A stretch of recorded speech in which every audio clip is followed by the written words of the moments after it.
ಕಾಶ್ಮೀರದಲ್ಲಿ ನಿನ್ನೆ ನಡೆದಂತಹ ಉಗ್ರರ ದಾಳಿಯಲ್ಲಿ ಶಿವಮೊಗ್ಗ ಮೂಲದ ಮಂಜುನಾಥ್ ಅವರು ನಿನ್ನೆ ಸಾವನ್ನಪ್ಪಿದ್ದಾರೆ. ಈ ಬಗ್ಗೆ ಮಾತಾಡೋದಕ್ಕೆ ಅವರ ತಾಯಿ ಸುಮತಿ ಅವರು ನಮ್ಮ ಜೊತೆಗಿದ್ದಾರೆ. ಅವರಿಂದ ತಿಳಿಯೋಣ. ಮೇಡಮ್, ನಿನ್ನೆ ನಿಮ್ಮ ಮಗ ಉಗ್ರರ ದಾಳಿಯಲ್ಲಿ ಸಿಲುಕಿ ಸಾವನ್ನಪ್ಪಿದ್ದಾರೆ. ಈ ವಿಚಾರ ನಿಮ್ಗೆ ಯಾವಾಗ ಗೊತ್ತಾಯ್ತು? ನಾನು ಟಿ ವಿಲಿ ನೋಡ್ತಾ ಇದ್ದೆ, ಒಂದು ಸರಿ ಶಾಕ್ ಆಯಿತು. ಅಲ್ಲಿ ಇದು ನೋಡಿದೆ, ಆದರೆ ಇಂಜುರಿ ಆಗಿರ್ಬೋದು, ಬರ್ತಾನೆ ಅಂದ್ಕೊಂಡೆ. ಬಟ್ ಜಿಲ್ಲಾಡಳಿತಕ್ಕೆ ಅವ್ರು ಫೋನ್ ಮಾಡಿದ್ರಂತೆ, ಇಲ್ಲ ಡೆತ್ ಆಗಿದೆ ಅಂತ. ಅವಾಗ ನಮಗೆ ತುಂಬ ತುಂಬ ಸಂಕಟ ಆಯಿತು, ಏನು ಮಾಡೋದಪ್ಪ ಅಂತ. ಯಾವಾಗ ಈ ಟೂರ್ನ ಪ್ಲಾನ್ ಮಾಡಿದ್ರು? ಎಷ್ಟು ದಿನದ ಹಿಂದೆ ಯಾವ ಥರ ಏನಾದ್ರು ಪ್ಲಾನ್ ಮಾಡ್ಕೊಂಡು ನಿಮಗೆ ಹೇಳ್ತಿದ್ರ? ಒಂದು ವಾರದಿಂದ ಅವನ ಫ್ರೆಂಡ್ಸ್ ಎಲ್ಲ ಹೋಗಿ ಬಂದರು. ಅದಕ್ಕೆ ಅಮ್ಮ ನಾನು ಹೋಗಬೇಕು, ತುಂಬ ಚೆನ್ನಾಗಿದೆ, ಇವಾಗೆಲ್ಲ ಫ್ರೀ ಆಗಿದೆ, ಏನು ತೊಂದರೆ ಇಲ್ಲ. ಎದುರುಗಡೆ ಮನೆಯವರು ಹೋಗಿ ಬಂದರು, ಅವ್ರದ್ದು ಫೋಟೋ ಎಲ್ಲ ನೋಡಿದ್ದ. ಅದಕ್ಕೆ ಹೋಗಿ ಬರ್ತೀವಮ್ಮ ನಾವು.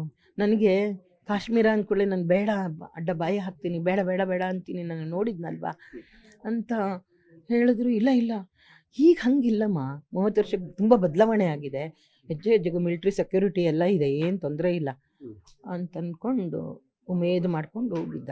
ತುಂಬ ಉತ್ಸಾಹಿ ಅದರಲ್ಲೆಲ್ಲ. ಎಷ್ಟು ದಿನದಿಂದ ಇದನ್ನು ಪ್ಲಾನ್ ಮಾಡ್ತಾ ಇದ್ರು?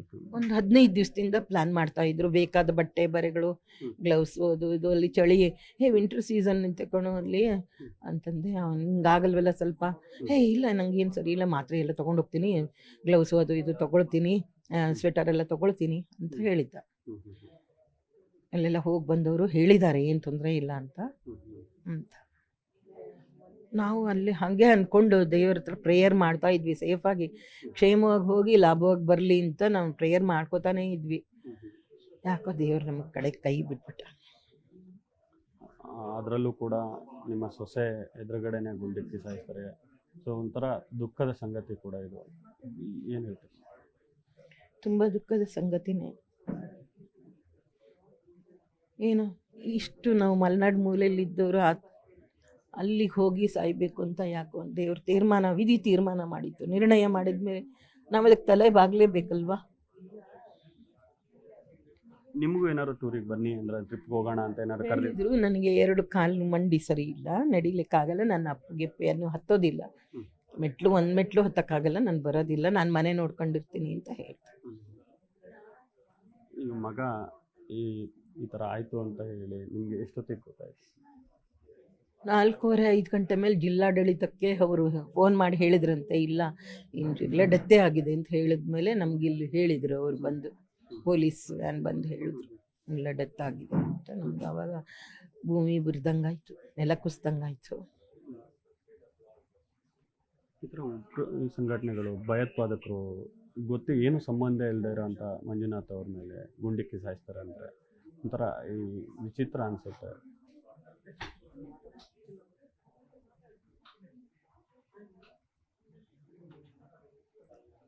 ಅವರು ಬೇಕು ಅಂತಲೇ ಮಾಡ್ತಾರೆ. ಇದರಿಂದ ಸರ್ಕಾರ ಎಚ್ಚೆತ್ಕೊಳ್ಳಿ ನಮಗೆ ಅಂತ ಏನಾದರೂ ಬೇಕು ಅಂತಲೇ ಮಾಡಿರ್ತಾರೆ. ಇಲ್ದಿದ್ರೆ ಯಾತಕ್ಕೆ ಅಮಾಯಕರನ್ನು ಕೊಲ್ಲಬೇಕು? ಅವ್ರ ಮನೆಯಲ್ಲೂ ಮಕ್ಕಳು, ಸಂಸಾರ, ಮರಿ ಎಲ್ಲ ಇರೋದಿಲ್ವಾ? ಈಗ ಅವ್ರಿಗೆ ಯಾವ ಥರ ಶಿಕ್ಷೆ ಆಗಬೇಕು ಅಂತ ಅವರು ಸರ್ಕಾರನೇ ತೀರ್ಮಾನ ಮಾಡುತ್ತಲ್ಲ ಸರ್. ಇದು ಜನರಿಂದ ಏನು ನಡೆಯೋದಲ್ವಲ್ಲ, ಜನರಿಂದ ಇದೆ ಪ್ರಜಾಪ್ರಭುತ್ವ, ಹೌದು. ಆದರೆ ಸರ್ಕಾರ ಇದೆಯಲ್ಲ, ಅದರ ನಿಯಮದಂತೆ ಏನು ಮಾಡ್ತಾರೋ ಮಾಡ್ಕೊಳ್ತಾರೆ. ಮಂಜುನಾಥ್ ಅವರ ನಿಮ್ಗೆ ಅನಿಸ್ತಾನೆ ಮಗನಾಗಿ ನೋಡಿದ್ದು ರೀತಿಲಿ ಹೇಗೆ ಅನಿಸ್ತಾ ಇತ್ತು? ಅವ್ರ ನಡವಳಿಕೆ ಎಲ್ಲ ಯಾವ ಥರ ಇತ್ತು? ತುಂಬ ಫ್ರೆಂಡ್ಲಿ, ಎಲ್ಲರನ್ನೂ ಫ್ರೆಂಡ್ಸ್ ಮಾಡ್ಕೊಳ್ಳೋದು, ತುಂಬ ಜೋವಿಲಾಗಿದ್ದ, ಎಲ್ಲರಿಗೂ ಹೆಲ್ಪ್ ಮಾಡೋದು, ಹೆಲ್ಪಿಂಗ್ ನೇಚರು. ಇತ್ತೀಚೆಗೆ ನನಗೆ ಜಾಸ್ತಿ ಆಗಿತ್ತು. ನಾನು ಸ್ವಲ್ಪ ಸಮಾಧಾನ ಅಂತ ಬೈತಾ ಇದ್ದೆ ಅವನಿಗೆ, ಎಲ್ಲದಕ್ಕೂ ಮುಂದೆ ಹಾರ್ತೀಯ ಅಂತ ಬೈತಾ ಇದ್ದೆ. ನಿಮಗೆ ಕೊನೆಯದಾಗಿ ಅವರು ಟೂರಿಗೆ ಹೋದಾಗ, ಟ್ರಿಪ್ಪಲ್ಲಿ ಹೋದಾಗ ನಿಮಗೇನು ಫೋನ್ ಮಾಡಿ ಏನಾದ್ರು ಮಾತಾಡ್ಸಿದ್ದೇನು? ಹಿಂದಿನ ದಿವಸ ಮಾತಾಡಿದ್ದ, ಇಲ್ಲಿ ಚೆನ್ನಾಗೇ ಇದೆ, ಏನು ತೊಂದರೆ ಇಲ್ಲ, ಬೆಂಗಳೂರು ಥರ ಆರಾಮಾಗಿ ಮಾತಾಡ್ಕೊಂಡು ಎಂಜಾಯ್ ಮಾಡ್ತಾ ಇದ್ದೀವಮ್ಮ ಅಂತ. ನಮ್ಗೆ ಖುಷಿ ಆಯಿತು ಆವಾಗ. ಓಹ್ ಹೌದು, ಏನು ತೊಂದರೆ ಇಲ್ಲಪ್ಪ ಅಂತ. ಆದರೆ ನಿನ್ನೆ ಸಂದರ್ಭವೇ ಬೇರೆ ಆದ ಕೂಡಲೇ ಒಂದು ಸರಿ ನಮಗೆ ತುಂಬ ಗಾಬರಿಯಾಗಿ ಆಯಿತು. ಮತ್ತೆ ಹಳೇದೇ ಬಂತಲ್ವಾ, ಹಳೇದೇ ಮರುಕಳಿಸ್ತು ಅಂತ ಅನಿಸ್ತು ನಮಗೆ. ಏನು ಅಂದರೆ ನಿಮ್ಮ ಮಗ ಅಲ್ಲಿ ಹೋದಾಗ ತಕ್ಷಣ ಅಂದರೆ ಈಗ ಬೆಂಗಳೂರಿಂದ ಇಲ್ಲಿಗೆ ಫ್ಲೈಟಲ್ಲಿ ಹೋದ ತಕ್ಷಣ ಅಲ್ಲಿ ಹೋಗಿ ರೀಚ್ ಆಗಿ ನಿಮ್ಮ ಹತ್ರ ಮಾತಾಡಿ ವಿಡಿಯೋ ಕಾಲ್ ಅಥವಾ ಏನಾರು ಮಾಡ್ತಾನೇ ಇದ್ದ, ದಿನಾಲೂ ಅಪ್ಡೇಟ್ ಕೊಡ್ತಾನೇ ಇದ್ದ. ಇಲ್ಲಮ್ಮ ಏನು ತೊಂದರೆ ಇಲ್ಲ, ಚೆನ್ನಾಗಿದೆ, ಏನು ನೀನು ಯೋಚನೆ ಮಾಡಬೇಡ, ಟೆನ್ಷನ್ ತಗೋಬೇಡ ಅಂತಲೇ ಹೇಳ್ತಿದ್ದ. ಹಂಗೇನಿಲ್ಲ ಅಂತ ಹೇಳಿದೆ, ಏನು ತೊಂದರೆ ಇಲ್ಲ, ನೀನು ಸೇಫಾಗಿ ಬಂದುಬಿಡು ಅಂತ ಹೇಳಿದೆ ಅಷ್ಟೇ. ಬೇಗ ಮುಗಿಸ್ಕೊಂಡು ಬಂದುಬಿಡಿ, ಮತ್ತು ಅಲ್ಲಿ ಇಲ್ಲಿ ಎಲ್ಲೂ ಹೋಗ್ತಾ ಕುತ್ಕೋಬೇಡಿ ಅಂತ ಹೇಳಿದೆ ಅಷ್ಟೇ ಸರ್. ಯಾವಾಗ ಬರ್ತೀವಿ ಅಂತ ಹೇಳ್ತಾ ಇದ್ದೆ? ನಾಳೆ ಬರೋದಾಗಿತ್ತು ಸರ್. ಕಾರ್ ಮುಂದ್ಗಡೆ ಇದೆ, ಅದನ್ನು ಕಳಿಸೋದು. ಅವರು ಡ್ರೈವರ್ ಮಾಡಿದ್ದೀವಿ, ಕೊಟ್ಟೋಗಿದ್ದ, ಅವ್ರಿಗೆ ಕೊಡೋಕೀಗೆ ಅಂಥೇಳಿ ಕೊಟ್ಟೋಗಿದ್ದ. ನಾಳೆ ಕರ್ಕೊಂಬರ್ತೀನಿ ಅಂತ, ನಾಡ್ದು ಬೆಳಗ್ಗೆ ರೀಚ್ ಆಗಬಹುದಿತ್ತು. ಎಲ್ಲಿಂದ ಕರ್ಕೊಂಬರೋದು? ಬೆಂಗಳೂರಿಂದ. ಅಲ್ಲಿಂದ ಫ್ಲೈಟಲ್ಲಿ ಬರ್ತಾರೆ, ಬೆಂಗಳೂರಿಂದ ಬರೋದು ಅಂತ ಆಗಿತ್ತು.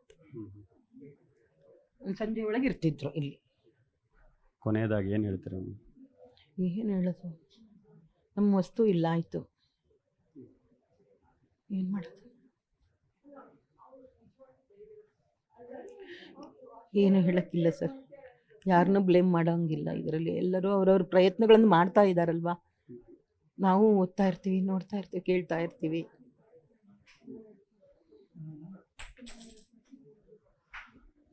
ಇದಿಷ್ಟು ಮಂಜುನಾಥ್ ಅವರ ತಾಯಿಯ ಮಾತಾಗಿತ್ತು.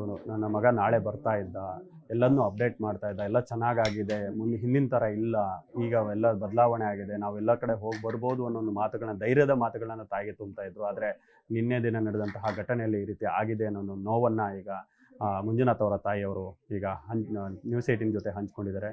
ಕ್ಯಾಮ್ರಾ ಪರ್ಸನ್ ಎಡ್ವಿನ್ ಜೊತೆ ವಿನಯ್ ಪುರ್ದಾಳು, ನ್ಯೂಸ್ 18 ಶಿವಮೊಗ್ಗ. ಕನ್ನಡಿಗರ ಮೆಚ್ಚಿನ ನಿಮ್ಮ ನ್ಯೂಸ್ 18 ಕನ್ನಡ ಈಗ ವಾಟ್ಸ್ಆಪ್ನಲ್ಲಿಯೂ ಲಭ್ಯ. ಕರ್ನಾಟಕ ಮತ್ತು ದೇಶ ವಿದೇಶದ 360 ಡಿಗ್ರಿ ಸುದ್ದಿ ವಿವರವನ್ನ ನೀವು ನಿಮ್ಮ ಕೈ ಬೆರಳುಗಳಲ್ಲಿಯೇ ಪಡೆಯೋದಿಕ್ಕೆ ಈ QR ಕೋಡ್ ಅನ್ನ ಸ್ಕ್ಯಾನ್ ಮಾಡಿ. ನಮ್ಮ ಚಾನೆಲ್ ಅನ್ನ ಫಾಲೋ ಮಾಡಿ, ನೋಟಿಫಿಕೇಶನ್ ಆನ್ ಮಾಡಿ.